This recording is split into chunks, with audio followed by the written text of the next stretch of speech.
Okay, just a brief little message again. With this rust, you can see I've just painted this. Painted the steel rusty part with Penetrol. Okay, Penetrol is an excellent rust preventative. It does help other paints stick and protect the post, especially if you buy the liquid form and put it in, add it to your oil-based paints. It is a good additive for quite a few different paints. There are other additives for water-based paints. Do not use Penetrol with water-based paints, it won't work.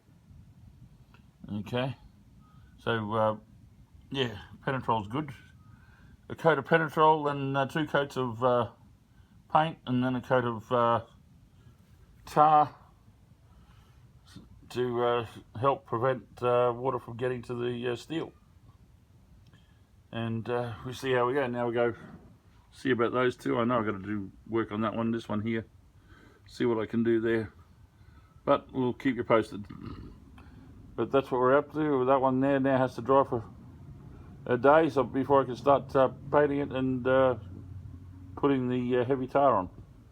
Okay, talk to you again soon. Bye.